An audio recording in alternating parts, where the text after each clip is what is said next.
अस्सलामुअलैकुम दोस्तों, कैसे हैं आप सब। मैं आप सबको यूट्यूब चैनल इंग्लिश लिटरेचर पे वेलकम कहती हूँ। हम जो आज वर्क डिस्कस करने जा रहे हैं इस लेक्चर के अंदर, that is most important work of the 20th century. 20th century का बहुत ही इम्पॉर्टेंट वर्क है जिसका नाम है 100 ईयर्स ऑफ सॉलिट्यूड, जिसको लिखने वाले हैं again most important writer 20th century के बहुत ही important writer Gabriel Garcia Marquez ने ये वर्क लिखा है। ये वो राइटर जिनको नोबेल प्राइज इन लिटरेचर भी मिला है 1982 में, और ये अपनी टेक्निक मैजिकल रियलिज्म की बेस पे काफ़ी ज़्यादा फेमस है। एनीहाउ, हमारे राइटर कौन थे, कहाँ से बिलोंग करते थे, इनके इंपॉर्टेंट वर्क्स, इनके इंपॉर्टेंट थीम्स, इन सबको हम लोग प्रीवियस लेक्चर में इन डिटेल डिस्कस कर चुके हैं। और मैं आपको रिकमेंड भी करूँगी कि आप ये रिस्पेक्टिव लेक्चर सुनने से पहले वो वाला लेक्चर सुन लें, ताकि आपको इस नॉवल के राइटर के बारे में पता हो। और मैंने इसमें कुछ ऐसे पॉइंट्स भी बताए जो कि हमारे रिस्पेक्टिव नॉवल से लिंक्ड है, तो आपको वो पॉइंट्स भी क्लियर हो। और अगर आप वो लेक्चर सुन लेते हैं तो आपको ये नॉवल अंडरस्टैंड करने में काफ़ी आसानी होगी।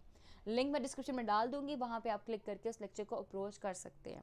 तो any how, without wasting any single minute, जो हमारे आज का लेक्चर हम करते हैं शुरू। और इस लेक्चर के अंदर हम लोग इस नॉवल के क्रिटिकल समरी को डिस्कस करने वाले हैं। जब हम समरी डिस्कस कर रहे होंगे, साथ ही हम लोग को करेक्टर भी क्लियर हो जाएंगे, इसका जो हिस्टोरिकल कॉन्टेक्स्ट है वो भी क्लियर हो जाएगा, साथ ही इसके जो इम्पोर्टेंट थीम्स हैं और जितने भी इम्पोर्टेंट एस्पेक्ट्स हैं इस नॉवल के, वो इस लेक्चर के अंदर हमारे इंशाल्लाह कवर हो जाएंगे। तो शुरू करते हैं हमारा lecture 100 years of solitude. First of all the question is कि राइटर को ये नॉवल लिखने की इंस्पिरेशन कहाँ से मिली। अब राइटर के grandparents, maternal grandparents, important role है इनका। राइटर की जो ग्रैंड मदर थी, डोना ट्रैंक्विलिना इगोरेन कोर्ट्स, ये स्टोरी टेलर थी।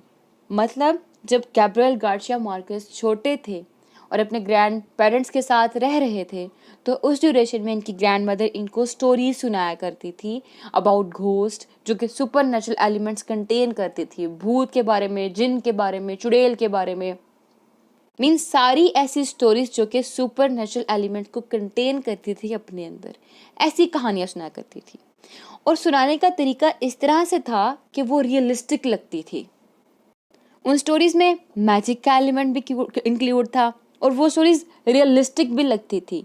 राइटर कहता है नो मैटर कितनी वो अजीबोगरीब कहानी ही क्यों ना हो, जो इनकी ग्रैंड मदर थी उनकी नरेशन ही ऐसी थी कि लिखता था कि सारा कुछ, मतलब दिखता था सब कुछ सच है, रियलिटी बेस्ड है।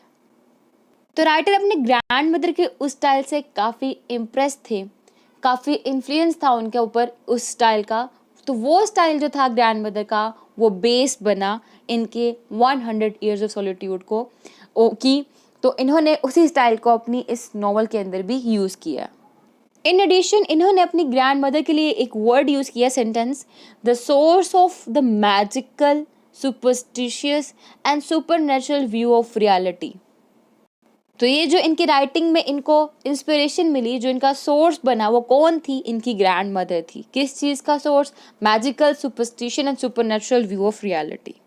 और इसके अलावा इन एडिशन जो इनके ग्रैंड फादर हैं, जिनका नाम है क्लोनन निकोलस रिकार्डो, वो गैब्रियल गार्सिया मार्केज को डिक्शनरी से डिफरेंट लेसन्स पढ़ाया करते थे। और एक दिन ये अपने साथ गैब्रियल गार्सिया मार्केज को यूनाइटेड फ्रूट कंपनी स्टोर में लेके गए, जहाँ पे इन्होंने फर्स्ट टाइम आइस, बर्फ़ को देखा। And it seems to be a miracle to him, वो इनको एक जादू की तरह, एक मिरेकल की तरह लग रही थी। तो इनको वो आइस बड़ी अट्रैक्ट की और इन्होंने उस आइस का इंसिडेंस जगह जगह कोट किया है। और इनके रिस्पेक्टिव वर्क हम लोग जो 100 ईयर्स ऑफ सॉलिट्यूड है उसके अंदर भी ये आइस का इवेंट देखेंगे कि जो लोग हैं वो आइस को देख रहे हैं और आइस को देख के बड़ा हैरान हो रहे हैं और देख रहे चीज़ क्या है, ठंडी चीज़ क्या है। और इन एडिशन यहाँ पे जो यूनाइटेड फ्रूट कंपनी मैंने यूज़ किया है ना, ये भी बहुत इंपॉर्टेंट जगह है, ये भी बहुत इंपॉर्टेंट कंपनी है। क्या होता था? बनाना प्लांटेशन हुआ करती थी। कहाँ पे? आर्कटका के अंदर। ये वो जगह है जहाँ पे राइटर खुद रहा करते थे इन हिज चाइल्डहुड। अब यहाँ पे बनाना प्लांटेशन हुआ करती थी, लेकिन बाद में क्या हुआ कि जो यहाँ पे वर्क करने वाले वर्कर्स थे, लेबर्स थे, उन्होंने प्रोटेस्ट शुरू कर दिया। जब उन्होंने प्रोटेस्ट शुरू किया तो एकदम से इतने ज़्यादा 1000 से भी ज़्यादा वर्कर्स को वहाँ पे मार दिया गया। उसको बनाना मैसेकर का नाम दिया गया। अब उनको जब मार दिया गया था तो उनको मारने के बाद उनकी वॉइस को सप्रेस किया गया, उनकी आवाज़ को दबा दिया गया। इवन के जो भी चीज़ गवर्नमेंट के कंट्रोल में थी, उन्होंने पूरी कोशिश की कि ये जो खबर थी ये लोगों तक ना पहुंचाई जाए, लोगों तक ये वाली जो बातचीत है बनाना मैसेकर के बारे में वो ना पहुंचे। और उसके अलावा जो हिस्ट्री थी उसके अंदर ये चैप्टर्स इंक्लूड थे, उन चैप्टर्स को भी रिमूव कर दिया गया था। फर्दर जब स्कूल्स के अंदर जो बुक्स पढ़ाई जा रही थी उनमें भी ये बनाना मैसेकर का चैप्टर इंक्लूड था, और गैब्रियल गार्सिया मार्केस बड़ा हैरान हुआ इस चीज़ को कि वहाँ से भी उन चैप्टर्स को ख़त्म कर दिया गया था। तो इन शॉर्ट कि जो जो ये इवेंट था उस इवेंट को बिल्कुल ही हिस्ट्री से रिमूव करने की पूरी कोशिश की गई, और गैब्रियल गार्सिया मार्केस उसी हिस्ट्री को अगेन अपने इस वर्क के अंदर लेके आते हैं, बनाना प्लांटेशन के नेम से, बनाना मैसेकर के इवेंट के नेम से। तो इट मीन्स ये नॉवल एक हिस्टोरिकल नॉवल भी है। अभी हमने क्या चीज़ देखी, एक तो मैजिकल रियलिज्म के नॉवल बेस कर रहा है, दूसरा इसके अंदर हिस्टोरिकल एलिमेंट्स भी हम देखेंगे, हिस्ट्री बेस्ड नॉवल भी है। अब इसके बाद एक और इवेंट कॉज बना इनका ये नॉवल लिखने के लिए। हुआ गया था कि जो गैब्रियल गार्सिया मार्केस थे वो, उनकी वाइफ और उनके बच्चे, ये सब अकैपुल्को में जा रहे थे, ठीक है, ये प्लेस का नेम है, यहाँ जा रहे थे। जाते हुए ये अपने बच्चों को कहानी सुना रहे थे, और कहानी सुनाते हुए he realized that he had to tell his story the way his grandmother use to tell hers, कि इनको अपनी भी कहानी सुनानी चाहिए बिल्कुल वैसे जैसे कि इनकी ग्रैंड मदर सुनाया करती थी। And that he was to start from that afternoon in which a father took his child to discover ice, ठीक है, उस जगह से, उस पॉइंट से जहाँ पे इसके फादर ने डिस्कवर करनी थी आइस को अपने चाइल्ड के साथ, उन्होंने उस इवेंट को चूज़ किया। यानी कि यही इवेंट इनके साथ हुआ था कि ग्रैंडफादर इनको आइस डिस्कवर करने के लिए लेके गए थे, ये खुद अपने बच्चों को लेके जा रहे थे अकैपुल्को में, लेकिन वहाँ से उन्होंने सोचा कि इनको चाहिए कि अपनी स्टोरी शुरू करे और उस पॉइंट से शुरू करे जहाँ पे एक फादर अपने बच्चों को आइस डिस्कवर करने के लिए लेके जाता है। दैट इज़ वाई मैंने कहा था जो आइस का इवेंट है वो इम्पॉर्टेंट है। फिर जब ये आइडिया इनके माइंड में आया तो इन्होंने जिस जगह जा रहे थे वहाँ जाने की बजाय वापस यू टर्न लिया और घर वापस जाके अपने आप को अपनी स्टडी के अंदर लॉक्ड कर लिया, और वहाँ पे बैठ के उन्होंने लिखना शुरू कर दिया। फिर एक काफ़ी लंबे अरसे के बाद ये एक मैन्यूस्क्रिप्ट लेके निकले, और इन्होंने मैन्यूस्क्रिप्ट अपनी वाइफ को दिया, और देन इन्होंने वो मैन्यूस्क्रिप्ट पब्लिश करवाया, जो था मैन्यूस्क्रिप्ट था हमारे रिस्पेक्टिव बुक के अबाउट, जिसका नाम है 100 Years of Solitude। इसके अलावा ये जो बुक है ये कंटेन करती है सम ट्रूथ मच फिक्शन, इसके अंदर फिक्शन भी नज़र आता है यानी कि मैजिकल एलिमेंट्स, और ट्रूथ भी नज़र आता है जो कि रियलिटी बेस्ड होता है। ट्रुथ किस तरह से, ट्रुथ एक इस तरह से भी क्योंकि इसके अंदर जो राइटर है उनकी काफ़ी ज़्यादा पर्सनल एसोसिएशन है। अगर राइटर ने खुद अपने चाइल्डहुड को जिस तरह का उन्होंने गुजारा है वैसे ना एक्सपीरियंस किया होता तो वो इस बुक को भी इस वे में ना लिख पाते जिस तरह से उन्होंने लिखा है। और उनका ज़्यादातर चाइल्डहुड कहाँ गुजरा, आर्कटिका में गुजरा। किसके साथ, अपने ग्रैंड पेरेंट्स के साथ, maternal grand parents. Grand mother story सुना करती थी, वो भी चाइल्डहुड का पार्ट है। ग्रैंडफादर इनको लेके जाया करते थे सर्कस में ईच ईयर, वो भी इनके चाइल्डहुड का पार्ट है। इनके ग्रैंडफादर इनको यूनाइटेड फूड कंपनी में लेके गए, उन्होंने आइस दिखाई, ये सब कुछ, मतलब जो भी आप इवेंट्स देखेंगे वो सब नजर आएंगे हम लोगों को इनकी स्टोरी के अंदर भी। इनके ग्रैंडफादर भी कॉलोनल थे, उसके अलावा हम देखेंगे इसके अंदर स्टोरी के अंदर भी उन्होंने कॉलोनल का कैरेक्टर प्रेजेंट किया है हमारे आगे। इनके चाइल्डहुड के अंदर वॉर हुई, सिविल वॉर हुई लिबरल्स और कंजर्वेटिव्स के दरमियान में। हम देखेंगे यही वॉर लिबरल्स वर्सेस कंजर्वेटिव इनके इस नॉवल के अंदर भी होगी। तो ये पॉइंट्स क्लियर हो गए हैं आपको। अब चलते हैं आगे, हम आगे बात करते हैं मैकोंडो। हम देखेंगे इनके नॉवल के अंदर एक प्लेस दिखाई गई है, वो है मैकोंडो, और मैकोंडो काफ़ी सिमिलैरिटीज़ रखती है उस प्लेस पे जहाँ पे इनकी बर्थ हुई यानी कि आर्कटिका से। जैसे कि मैंने कहा था ना कि जो इन्होंने चाइल्डहुड एक्सपीरियंस किया, अगर वैसे चाइल्डहुड ना गुजारा होता तो ये वैसे का वर्क जो ये लिख रहे हैं वो भी ना प्रोड्यूस कर पाते, ठीक है। तो आर्कटिका की काफ़ी सिमिलैरिटीज़ दिखाई गई हुई हैं मैकोंडो के साथ। वैसे तो मैकोंडो क्या है, एक फिक्शनल सिटी दिखाई गई है, यहाँ पे एक फिक्शनल टाउन दिखाया है, एक ऐसा टाउन जहाँ पे बहुत ज़्यादा पीस है, ठीक है। अब होता है क्या है, बेसिकली राइटर की एक बुक है, इनकी ऑटोबायोग्राफी है, living to tell the tale. इसके अंदर गैब्रियल गार्सिया मार्केस ने मैकोंडो के बारे में बताया। कहता है, जो हमारे राइटर है वो कह रहे हैं कि he took the name Macondo from a sign at a banana plantation near Aracataca. कहते बनाना प्लांटेशन जहाँ पे हुई थी ना आर्कटिका के बिल्कुल करीब, वहाँ पे एक साइन था, उस जगह पे मैकोंडो लिखा था, उन्होंने वहाँ से वो टाइटल लिया है। उसके बाद कहते हैं he also mention the fact that Macondo is the local name of the tree cavanillesia planifolia. ठीक है, ये उस ट्री का नेम है जो कि आर्कटिका नेम की एरिया में उगा करता था, उसी ट्री से उन्होंने ये मैकोंडो का नेम लिया है। ये तो पता लग गया हम लोगों को कि मैकोंडो का नेम लिया कहाँ से है, लेकिन हम नॉवल के अंदर देखते हैं कि एक फिक्शनल यूटोपियन टाउन दिखाया गया है। यूटोपियन टाउन उसको कहते हैं जहाँ पे पीस हो, हैप्पीनेस हो, जैसे कि आप चाहते हैं वैसे की जगह। ठीक है, बिल्कुल वैसे की जगह यहाँ पे दिखाई गई है। एक स्मॉल आइसोलेटेड विलेज है, फुल ऑफ पीस। वहाँ पे इतना सुकून है, कोई वहाँ पे भाग दौड़, कोई वहाँ पे जंगे वगैरह नहीं हो रही। ठीक है, अभी स्टार्टिंग पे ये दिखाया गया मैकोंडो के अंदर। और इसकी पीस की वजह से जो जिप्सीज है वो काफ़ी अट्रैक्टेड फील करते हैं टुवर्ड्स दिस टाउन। यहाँ पे कोई भी नहीं आता सिवाय जिप्सीज के। जिप्सीज कौन होते हैं? खाना बदोश, जो एक जगह से दूसरी जगह जाते रहते हैं। इनके पास कोई फिक्स प्लेस होती नहीं रहने के लिए। तो due to peace it attracted the gypsies. इसके बाद क्या है, आप देख सकते स्क्रीन के ऊपर, ये मैंने बुक से कोटेशन ऐड किया यहाँ पे। Macondo was a village of 20 adobe houses. यहाँ पे 20 हाउसेस थे जो कि मिट्टी के बने हुए थे, built on the bank of a river of clear water that ran along a bed of polished stones, which were white and enormous. Prehistoric eggs. The world was so recent that many things lacked names, and in order to indicate them, it was necessary to point.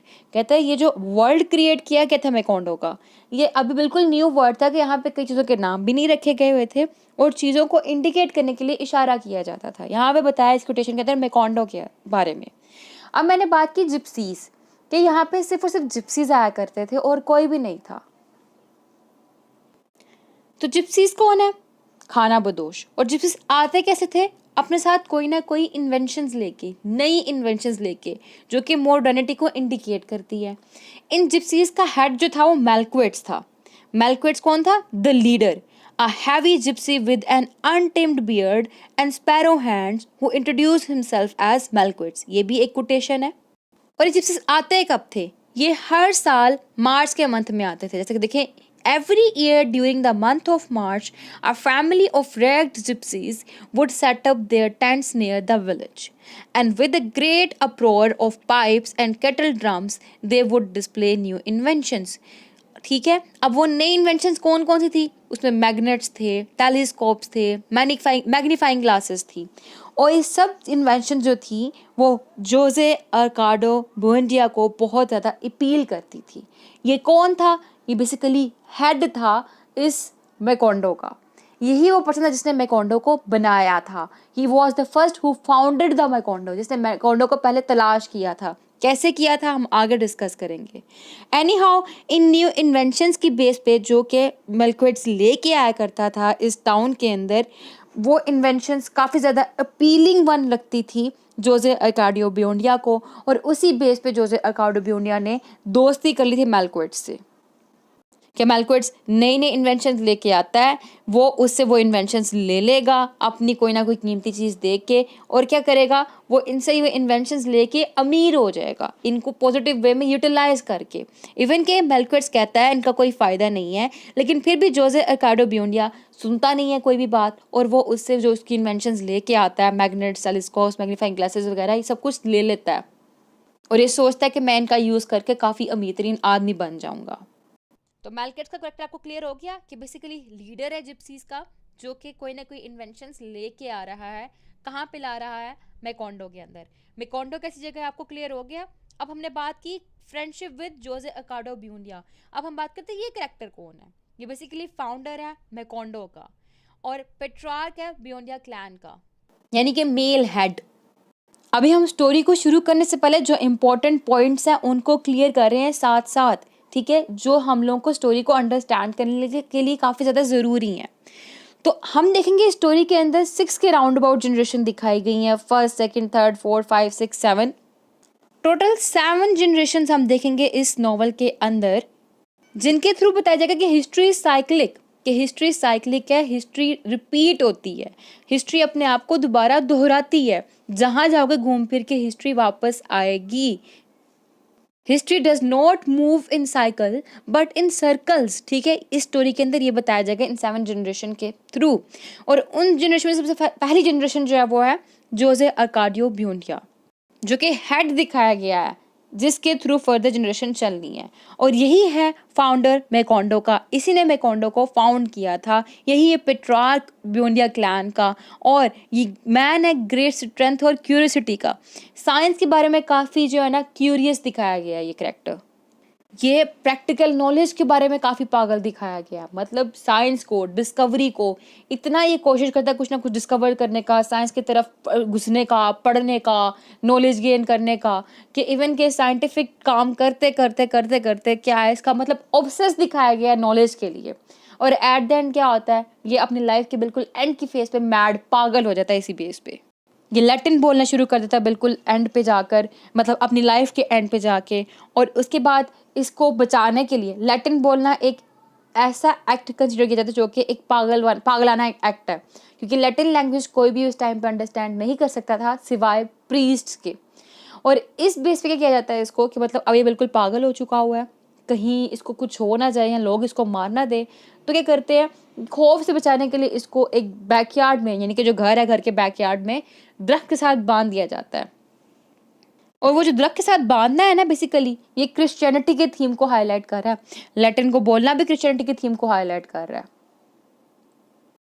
Even कि इसके character के through काफ़ी ज़्यादा Christian themes को highlight किया जाएगा story के अंदर, रिलीजियस थीम को हाईलाइट किया जाएगा कि ये एक कैमरा टाइप एक डिवाइस होती है, उसको पकड़ के गॉड की पिक्चर खींचने की कोशिश करेगा, जिससे वो प्रूव करना चाहता है कि गॉड एग्जिस्ट करता है। और वो जब ऐसा नहीं कर पाता तो ये पागल हो जाता है, ठीक है। ये भी क्या चीज़ है, ये साइंस वर्सेस रिलीजन के थीम को हाईलाइट कर रही है, दोनों के क्लैश को हाईलाइट कर रही है, ठीक है। एनी हाउ हम देखते हैं कि स्टोरी के एंड पे इसको दरख्त के साथ बांध दिया जाता है। और उसके बाद बताया गया इसके बारे में कि इसकी शादी उर्सुला एगोरॉन से होती है, जो कि इसकी कज़न है। और इसके जो बच्चे होते हैं उसमें जोसे अर्काडियो, क्लोनल ऑरियानो ब्यूंडिया और अमरांता, 3 बच्चे होते हैं। और लेटर ऑन स्टोरी में एक और डॉटर अडॉप्ट की जाती है, इसका नाम रेबिका होता है। ये रोल है स्टोरी के अंदर जोसे अर्काडियो बुएंडिया का। एनी हाउ अब सवाल ये है, मैंने बताया था हाउ डज द मैकोंडो फाउंडेड, यहाँ से हमारी जो स्टोरी है वो शुरू होने वाली है। ध्यान से सुनना है आपने कि मैकोंडो को कैसे फाउंडेड किया गया। जोसे अर्काडियो ब्यूंडिया और उर्सुला ये दोनों कजन्स थे और बिलोंग करते थे एक प्रोस्पेरियस विलेज से। अब क्या हुआ था कि इनकी फैमिली में कहा गया था कज़न मैरिज नहीं करनी, अगर कज़न मैरिज की तो कुछ ना कुछ गलत काम हो सकता है। गलत काम मतलब बच्चा खराब पैदा हो सकता है। जैसा कि स्टोरी में देखेंगे हम कि जब इन्होंने शादी की, उर्सुला जो बड़ी खौफजदा हो गई थी, ये सोचते हुए कि इनका जो बच्चा है वो डिफॉर्म्ड ना हो और हॉरिबली डिफॉर्म्ड ना हो। जैसे कि जब कज़न मैरिज की जाए तो मोस्टली उनके बच्चे डिफॉर्म्ड होते हैं, उसी बेस पे ये काफ़ी ज़्यादा परेशान हो गई थी। और फिर इसको ये टेंशन थी क्यों, इसको टेंशन इसलिए थी क्योंकि जो थी उर्सुला, उसकी अपनी जो आंट थी उनकी शादी होती है जोसे अर्काडियो ब्यूंडिया के साथ। और एज अ रिजल्ट जो उनका बच्चा होता है उसकी पिगटेल होती है।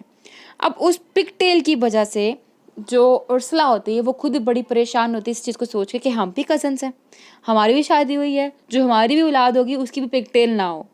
तो उस बेस पे करती है वो चस्टडी बेल्ट पहन लेती है, मीन्स अपना जो शादी के बाद रिलेशनशिप है उसको फर्दर कंटिन्यू नहीं रखती। जिस बेस पे जितने भी विलेज के लोग थे वो जोसे अर्काडियो ब्यूंडिया का मजाक उड़ाते हैं। और उन विलेजर्स के अंदर एक पर्सन होता है जिसका नाम है प्रूडेंशियो। अब प्रूडेंशियो और जोसे अर्काडियो ब्यूंडिया की आपस में कुक फाइट हो रही होती है। प्रूडेंशियो हार जाता है। अब वो जब हार जाता है, हारने के बाद जो है वो अर्काडियो का मजाक उड़ाने लग पड़ता है। फिर अर्काडियो जो है उसको एक ड्यूल का चैलेंज देता है। अब दोनों का मुकाबला होता है और उस मुकाबले में अर्काडियो गुस्से में आके प्रूडेंशियो को मार देता है। प्रूडेंशियो क्या हो गया, मर्डर।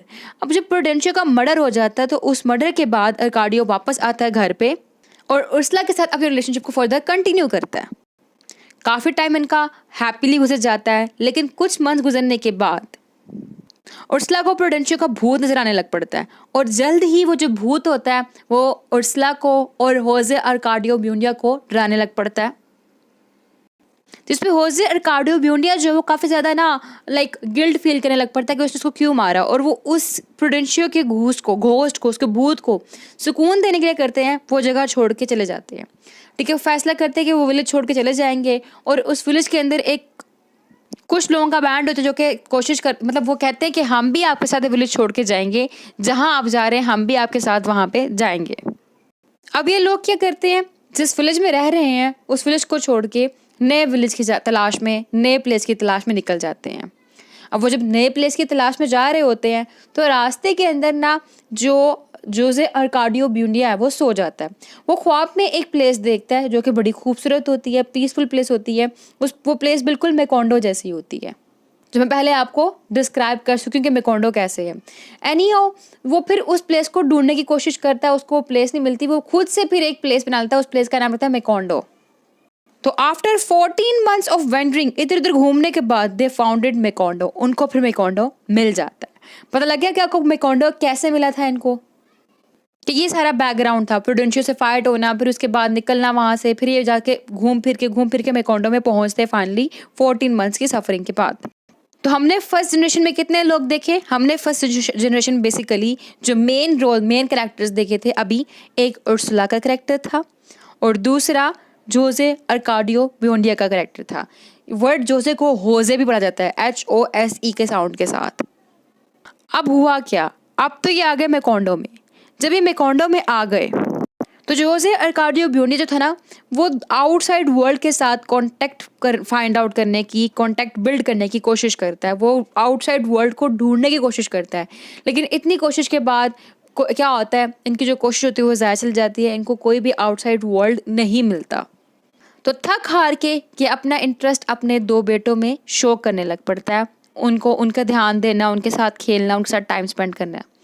अब 2 बेटे कहाँ से आए, बेसिकली जब ये मेकोंडो में आ गए तो मेकोंडो में आके उर्सुला के और जोजे अर्काडियो ब्यूंडिया के पहले 2 बच्चे पैदा होते हैं, एक अर्काडियो सेकंड और दूसरा ऑरिलियानो। लेटर ऑन हम देखेंगे इनकी एक बेटी भी पैदा होती है जिसका नाम अमरांता होगा। ठीक है, तो कितने बच्चे हुए टोटल, 3। नंबर 1 अर्काडियो सेकंड जो कि इनका बड़ा बेटा है, नंबर 2 ऑरिलियानो जो कि इनका छोटा बेटा है, नंबर 3 अमरांता जो कि इनकी छोटी बेटी होगी। ठीक है, फिर इसके बाद हम देखेंगे स्टोरी में फर्दर आगे जाकर ये एक डॉटर को अडॉप्ट भी कर लेंगे जिसका नाम रेबिका होगा। वो अडॉप्ट कैसे करेंगे सब कुछ हम आगे पढ़ेंगे। अभी हम अर्काडियो और ऑरिलियानो के बारे में बात करते हैं। अर्काडियो सेकंड ये बिल्कुल अपने फादर की तरह की स्ट्रेंथ रखता है, लेकिन इसकी इमेजिनेशन इसके अंदर इतनी नहीं है। ऑन द अदर हैंड ऑरिलियानो, जिसका अडल्ट नेम यानी कि बाद में जाके वो कॉलोनियल ऑरिलियानो ब्यूंडिया बन जाएगा।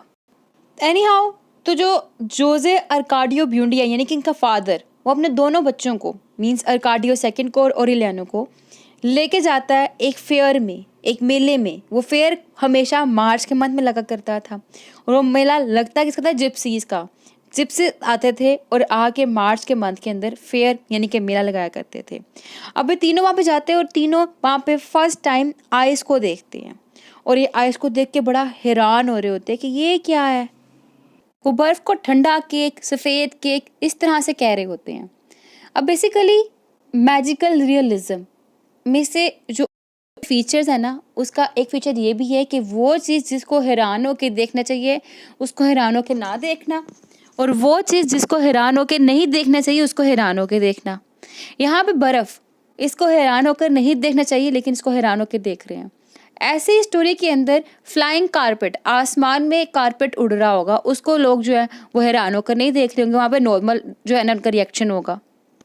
तो एनी हाउ, जो जोजे अर्काडियो ब्यूंडिया था और उर्सुला गुरान थी, मैंने बताया इनके 3 बच्चे थे, एक अर्काडियो सेकंड, एक ऑरिलियानो और एक अमरांता। लेटर इन्होंने एक डॉटर अडॉप्ट की, इसका नाम रेबिका था। इसके बाद स्टोरी में क्या होता है, अर्काडियो सेकंड। अब हमारे पास अर्काडियो सेकंड कौन है, ये उर्सुला और जोजे अर्काडियो ब्यूंडिया का बेटा है, youngest one, sorry Elder one, बड़ा वाला।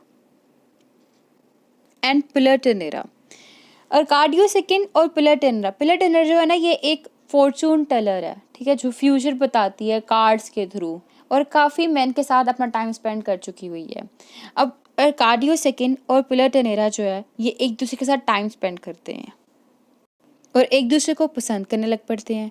लेकिन कुछ वक्त गुजरने के बाद यहाँ पे द जिप्सी गर्ल, एक जिप्सी गर्ल आती है इनके टाउन के अंदर। अर्काडियो सेकंड को वो जिप्सी गर्ल पसंद आ जाती है और अर्काडियो सेकंड उस जिप्सी गर्ल के साथ टाइम स्पेंड करता है और बाद में पिलर टेनेरा को छोड़ के, अपने घर वालों को छोड़ के, किसी को बताए बगैर उस जिप्सी गर्ल के साथ भाग जाता है। अब अर्काडियो सेकंड भाग गया। पीछे से उसकी जो मदर है उर्सुला, वो अपने बेटे अर्काडियो सेकंड को ढूंढने के लिए कोशिश करती है। इसी ड्यूरेशन में इनकी न्यू बॉर्न डॉटर होती है, इसका नाम अमरांता रखा जाता है। अमरांता को जोसे अर्काडियो ब्यूंडिया, मतलब जो कि उर्सुला का हस्बैंड है वो, और ऑरेलियानो जो कि उर्सुला का बेटा है वो, सेकंड बेटा, उनके पास छोड़ दिया जाता है। अब जोसे अर्काडियो ब्यूंडिया और ऑरेलियानो अमरांता का ख्याल रख रहे होते हैं और घर का ख्याल रख रहे होते हैं और उर्सुला जो है अपने सेकंड बेटे, अपने फर्स्ट बेटे यानी कि अर्काडियो सेकंड को ढूंढने के लिए निकल जाती है। और उर्सुला को जो उसका बेटा है अर्काडियो सेकंड वो नहीं मिलता और 5 मंथ लेटर वो वापस घर आ जाती है। लेकिन 5 माह बाद जब वो घर आती है उसको बेटा तो नहीं मिला, ना उसको जिप्सीज मिले, लेकिन उसको एक रास्ता मिल जाता है जो कि इस मेकोंडो को आउटसाइड वर्ल्ड के साथ कनेक्ट करता है। जैसे कि यहाँ पे लाइन देखें, she has discovered the 2-day road through the swamp and leads to the outside world. ये चीज़ इंपॉर्टेंट है क्योंकि यहाँ से ही हमारी कॉलोनियलिज्म शुरू होगी, यहाँ से हमारी कॉलोनाइजर एंड कॉलोनाइज का कॉन्सेप्ट शुरू होगा और इधर से जो मेकोंडो के अंदर पीसफुल जो सिनारियो था वो ख़त्म होने वाला है। ठीक है, अभी हुआ क्या, अर्काडियो सेकंड था जो कि जोसे अर्काडियो ब्यूंडिया का और उर्सुला का पहला बेटा था। उसने टाइम स्पेंड किया पिलर टेनेरा के साथ, फिर उसको पसंद आ गई जिप्सी गर्ल के साथ टाइम स्पेंड करके जिप्सी गर्ल के साथ वो भाग गया। पिलर टेनेरा पीछे रह गई अकेली। उसकी माँ उसको ढूंढने गई, माँ को वो मिला नहीं, माँ वापस आई, लेकिन माँ को क्या मिल गया, आउटसाइड वर्ल्ड के साथ कनेक्शन वाला एक रास्ता मिल गया। अब जब उर्सुला को रास्ता मिल गया, उस दौरान क्या हुआ, विलेज के अंदर जो काफ़ी ज़्यादा विजिटर्स थे वो आना शुरू हो गए, न्यू सेटलर्स आना शुरू हो गए। अब यहाँ पे नए नए लोग आना शुरू हुए हैं और जो जोसे अर्काडियो ब्यूंडिया था वो अपनी position as a respective citizen again gain कर लेता है। इसी ड्यूरेशन में पिलर टेनेरा बर्थ देती है एक चाइल्ड को जो कि अर्काडियो थर्ड है, या सिंपल इसका नेम आप अर्काडियो रख लें। ये नेम मैं ऐसे क्यों कर रही ताकि आपको आसानी रहे। बेसिकली राइटर ने यहाँ पे कॉम्प्लिकेशन के लिए कॉम्प्लिकेटेड नेम्स रखे हैं। किस तरह से, मोस्टली जो लड़के होंगे उनका नाम ऑरेलियानो या अर्काडियो होगा, जो लड़कियाँ होंगी उनका नाम उर्सुला, अमरांता या रेमेडियस होगा। ये जो 1, 2, 3 मैं लगा रही हूँ ये आसानी के लिए लगा रही हूँ ताकि हम लोगों को जो करेक्टर है वो ईजिली याद रहें।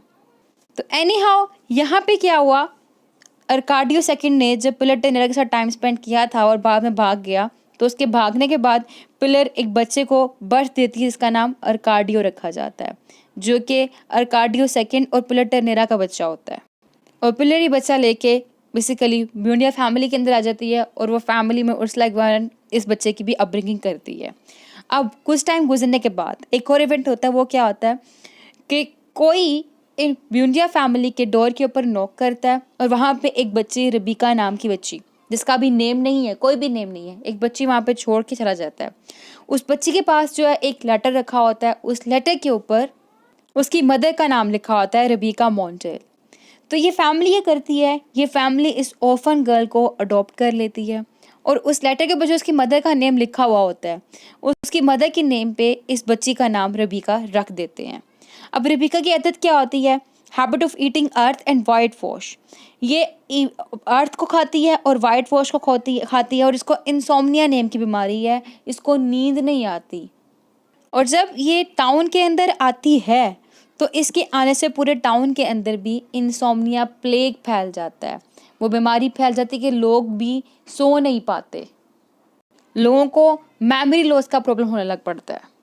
जोसे अर्काडियो ब्यूंडिया जो है वो इस इंसोम्निया प्लेग को ख़त्म करने की कोशिश करता है, लेकिन वो प्लेग ख़त्म नहीं कर पाते। फिर मेलक्वेट्स आता है जो कि हेड था जिप्सीज़ का, उसके आने से वो आके ऐसे से काम करता है जिससे ये जो इंसोम्निया प्लेग था वो ख़त्म हो जाता है। और ये जब आता है तो अपने साथ एक डिवाइस लेकर, इसका नाम है टाइप, डेग्यूरियोटाइप इस डिवाइस का नेम है, जो काइंड ऑफ एक फोटोग्राफी की एक डिवाइस है, मतलब तस्वीर खींचने वाला एक आला।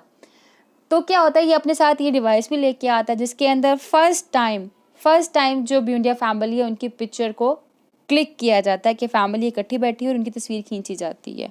अब जो जोजे अर्काडियो ब्यूंडिया है ना, वो बड़ा ऑब्सेस्ड हो जाता है इस डिवाइस के साथ। वो कहता है मैं इस डिवाइस को यूज़ करूँगा और यूज़ करके गॉड की पिक्चर खींचने की कोशिश करूँगा in order to prove his existence, उसकी एग्जिस्टेंस प्रूव करने के लिए।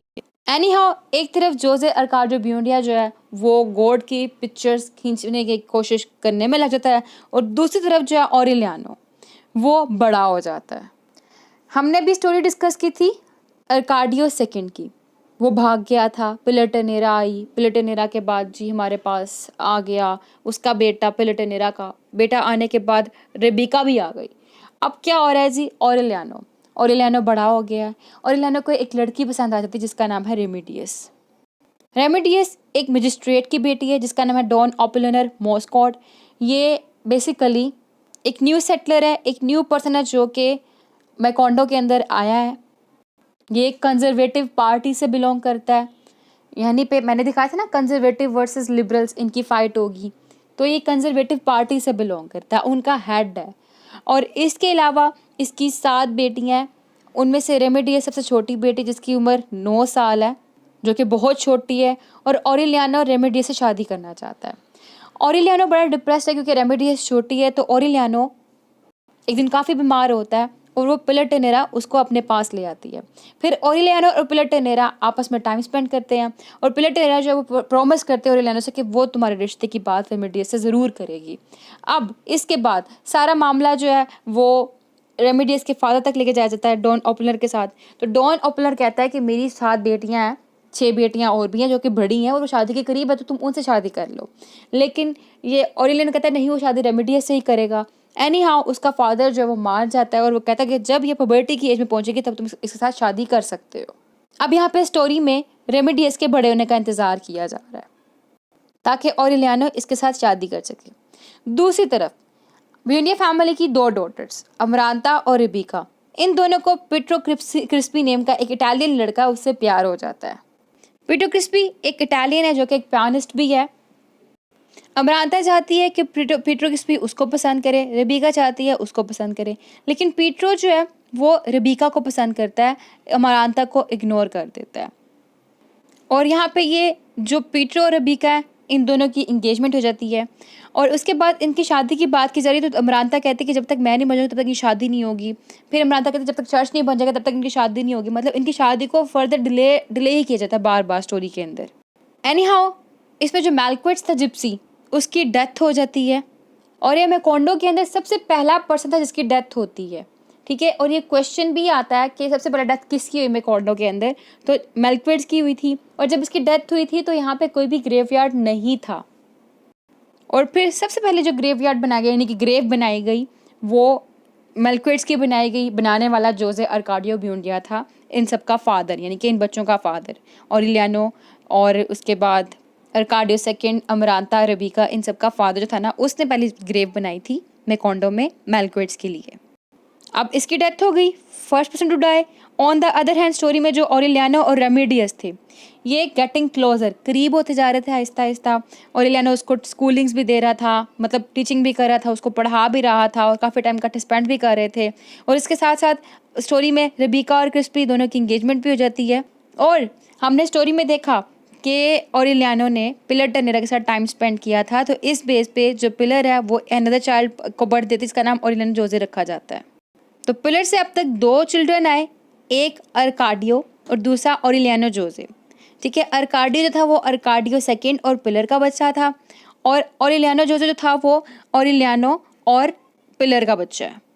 और on the other hand story में हमने देखा कि जो जोजे अर्काडियो ब्यूंडिया था वो कोशिश कर रहा था गॉड की पिक्चर खींचने की।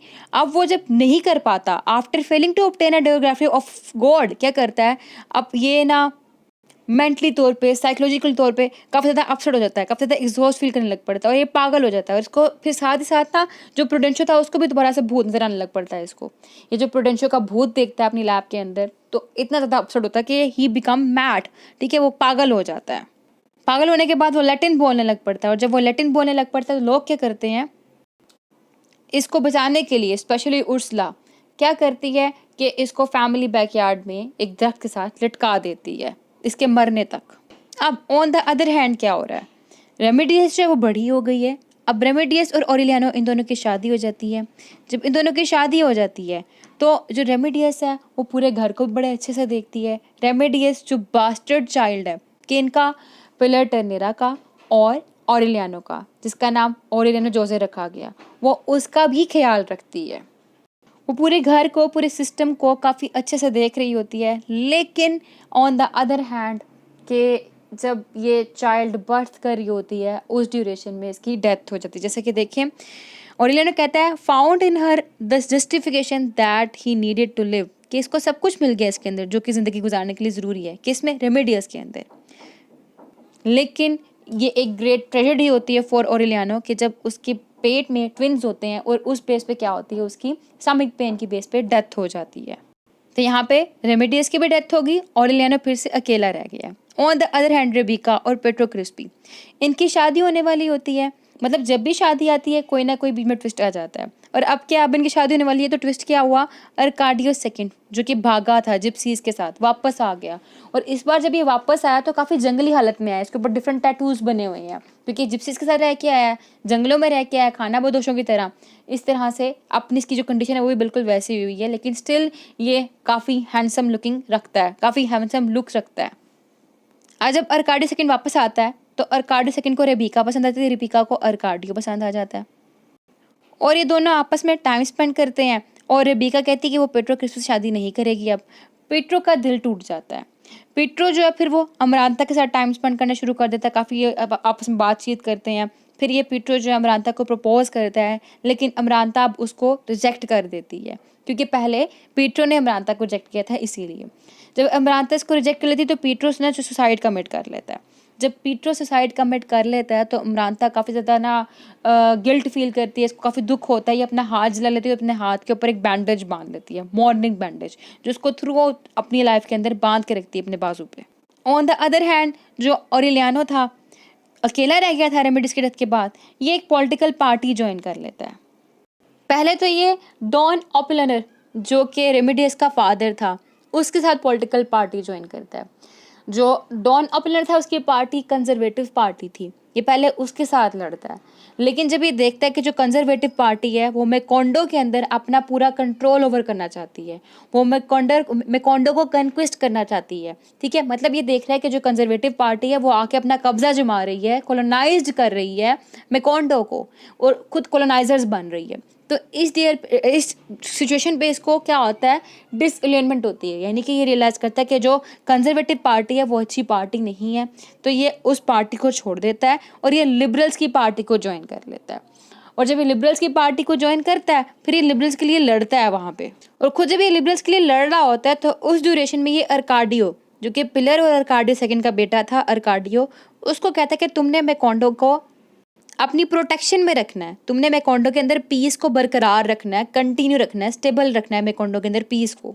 तो एनी हाउ जब ऑरेलियानो वॉर के लिए निकलता है तो जिस ड्यूरेशन में वॉर में रहता है तो उसको 17 चिल्ड्रन होते हैं, 17 के 17 बच्चों का नाम ऑरेलियानो रखा जाता है। और ये 17 बच्चे इसको 17 अननोन विमेन से होते हैं जो कि इसको ड्यूरिंग वॉर बारी बारी मिली थी। और जो उर्सला होती है ऑरेलियानो की जो मदर होती है, यानी कि फर्स्ट जनरेशन जो बिलोंग कर रही है, वो इन 17 के 17 बच्चों की अपब्रिंगिंग करते हैं, यानी कि ख्याल रखते हैं उनका। अब ऑरेलियानो जब यानी कि अभी क्लोनल बन गया ना, ये जो क्लोनल ऑरेलियानो है जब ये वॉर में था, लिबरल्स के साथ लड़ा, इसने कंजर्वेटिव के साथ लड़ा, तो क्या होता है ये उस वॉर के अंदर रियलाइज़ करता है कि जो लिबरल्स है वो भी अच्छे नहीं है, जो कंजर्वेटिव है वो भी अच्छे नहीं है, यानी कि ये डिसअलियंड होता है वॉर से यहाँ पे। इवन के ऑरेलियानो से फोर्सफुली एक पीसफुल एग्रीमेंट भी साइन करवाया जाता है जिस पे ऑरेलियानो काफ़ी अग्रेसिव भी फील करता है। एनी हाउ लिबरल्स कंजर्वेटिव दोनों को छोड़ के मैकोंडो आ जाता है वापस और आके गोल्ड की मछलियाँ बनाना शुरू कर देता है। और ऑन द अदर हैंड क्या होता है, जो आर्काडियो होता है, यानी कि आर्काडियो सेकंड और पिलर टर्नेरा का जो बेटा था आर्काडियो, ये एक लोकल गर्ल सेंटा सोफिया के साथ अफेयर शुरू कर देता है। अब इसको पसंद आ गई सेंटा सोफिया। इसके आगे क्या होता है हम देखते हैं आगे स्टोरी में। अभी हम देखेंगे कि जो वॉर चल रही थी वो, यानी कि अभी जब सिविल वॉर मैंने कहा ना एंडेड हो जाती है, तो इससे फोर्सफुली साइन करा जाता है पीसफुल एग्रीमेंट। उस एग्रीमेंट से पहले क्या हो रहा है, उस एग्रीमेंट से पहले लिबरल्स जो हैं वो डिफीट होती हैं उनकी, और उसके बाद जब लिबरल्स की डिफीट होती है वहाँ पे जितने भी लोग हैं उनको गुलाम बना लिया जाता है, उनको मारने लग पड़ते हैं, और उनके अंदर ऑरिलियानो भी शामिल होता है। जब ऑरिलियानो को वो मारने लगते हैं तो आर्काडियो सेकंड होता है जो आके ऑरिलियानो को बचाता है, और जब यहाँ पे ऑरिलियानो को बचा लिया जाता है, इसके बाद ऑरिलियानो वापस आता है मैकोंडो में, तब शुरू करता है वो गोल्ड की मछलियाँ बनाना, और इससे पीसफुल एग्रीमेंट साइन करवाया जाता है। ठीक है, ये वाला काम हो गया। इसके बाद जो है आर्काडियो सेकंड, ठीक है, अगेन जब अरब लैंड्स में जाता है तो वहाँ पे ये एक मिस्टीरियस फैशन में इसकी डेथ हो जाती है। इसको किस तरह मारा गया स्टोरी में वो नहीं बताया गया। तो अब देखा हमने आर्काडियो सेकंड की भी डेथ हो जाती है, जो कि सेकंड जनरेशन से बिलोंग कर रहा था, जो कि ऑरिलियानो का भाई था, जो कि उर्सुला और जोजे आर्काडियो ब्यूंडिया का पहला बेटा था। इसकी भी डेथ हो गई। इसकी डेथ के बाद रेबिका काफ़ी ज़्यादा अफसुर्दा, काफ़ी ज़्यादा अफसोस, गमगीन, दुख में आ जाती है और अपने आप को घर के अंदर बंद कर लेती है। ब्यूरिड हरसेल्फ अलाइव, जिंदा खुद को दफना लेती है एक कमरे के अंदर, एक घर के अंदर, ग्रीफ के साथ, डिस्पोंडेंसी के साथ। और जो टाउन है वो इसके बारे में भूल ही जाता है। अब है नहीं आओ, जो ऑरिलियानो ब्यूंडिया था वो एक मिशन पे होता है, मतलब वो घर से मैकोंडो से बाहर गया होता है। ऑरिलियानो ब्यूंडिया कौन, आर्काडियो सेकंड का भाई, जो कि कलोनल बन चुका हुआ था। अभी जब घर से बाहर होता है तो ये अपनी मदर को एक प्रोफेटिक मैसेज सेंड करता है, जिसके ऊपर लिखा होता है कि जो जोजे आर्काडियो ब्यूंडिया है ना वो इज़ गोइंग टू डाई, वो मरने वाला है। वो प्रोफेटिक मैसेज भेजता है अपनी मदर को, और इसकी मदर जाके देखती है अपने हस्बैंड को, यानी कि उर्सुला जाके देखती है जोजे आर्काडियो ब्यूंडिया को, जिसको उसने दक के साथ बांधा हुआ होता है। वो उसको दक से खोलती है, घर पे लेके आती है, और जोजे आर्काडियो ब्यूंडिया कोई ना कोई अजीबोगरीब सी बातें करता रहता है, कोई ना कोई अजीबोगरीब सी लैंग्वेज बोलता रहता है। वो बातें करते करते उसकी डेथ हो जाती है। तो यहाँ पे जो जोजे आर्काडियो ब्यूंडिया उसकी भी डेथ हो गई। और इसके बाद जो ऑरिलियानो जोजे था, ऑरिलियानो ब्यूंडिया का और पिलर टर्नेरा का बेटा, उसकी भी डेथ हो जाती है। उसको जो कंजर्वेटिव सोल्जर होते हैं वो मार देते हैं। यानी कि अब तक हमने देखा प्रूडेंशियो की डेथ हुई थी, फिर मेलक्विड्स की डेथ हुई थी, उसके बाद रेमेडियस की डेथ हुई, रेमेडियस के बाद आर्काडियो सेकंड की भी डेथ हो गई, आर्काडियो सेकंड के बाद जोजे आर्काडियो ब्यूंडिया की भी डेथ हो गई, जो कि आर्काडियो सेकंड का फादर था। फिर उसकी डेथ के बाद यहाँ पे जो ऑरिलियानो जोजे है, ऑरिलियानो जोसे कौन, पिलर टर्नेरा और ऑरिलियानो का जो बेटा था उसकी भी डेथ हो जाती है। उसको मारा किसने, कंजर्वेटिव सोल्जर्स ने। और जो कॉलोनल ऑरिलियानो ब्यूंडिया है वो खुद को मारता है, सुसाइड करने की कोशिश करता है खुद की चेस्ट के ऊपर शूट करके, लेकिन वो फॉर्चुनेटली अनफॉर्चुनेटली सर्वाइव, बच जाता है। और हमने देखा था Arcadio begins an affair with local girl Santa Sofia. अब आर्काडियो का अफेयर शुरू हुआ था सेंटा सोफिया के साथ। तो आर्काडियो की सेंटा सोफिया से 3 बच्चे होते हैं, 2 ट्विन बॉयज़ होते हैं और एक डॉटर होती है। जो ट्विन बॉयज़ होते हैं उनका नाम आर्काडियो सेगुंडो और ऑरिलियानो सेगुंडो ये रखा जाता है। ये ट्विन बॉयज़ का नेम था। और रेमेडियस द ब्यूटी इनकी बेटी का नाम रखा जाता है। जो आर्काडियो सेगुंडो होता है, जो आर्काडियो सेगुंडो है वो ब्लाना प्लांटेशन पे काम करता है। और इनके जो फादर आर्काडियो होता है, आर्काडियो के उसके बच्चे देखने से पहले ही डेथ हो जाती है किसी जंग के अंदर। एक वॉर में था, उस वॉर के अंदर ही उसकी आर्काडियो की डेथ हो जाती है। ठीक है, अब हमने देखा आर्काडियो की भी डेथ हो गई, और आर्काडियो ने डेथ से पहले विश की थी कि मेरे बच्चे का नाम मेरे नाम पे रखा जाए। ठीक है, इसीलिए इसके बेटे का नाम आर्काडियो सेगुंडो रखा गया था। Any how, आर्काडियो Segundo, Remedios the beauty, ऑरिलियानो Segundo, ये 3 बच्चे इसके होते हैं, जो कि इसकी डेथ के बाद ही पैदा हुए। इसने अपने बच्चों को नहीं देखा। इनमें से एक बच्चा यानी कि जो रेमेडियस थी वो डेथ से पहले पैदा हो जाती है। अब आर्काडियो सेगुंडो जो है वो ब्लाना प्लांटेशन पे काम कर रहा है, another historical place.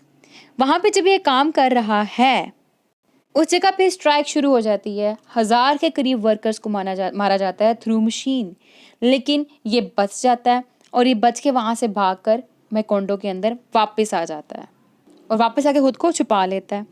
On the other hand जो उसका दूसरा बेटा है सेंटा सोफिया का, ऑरिलियानो सेगुंडो, उसको पेट्राकोट से प्यार हो जाता है।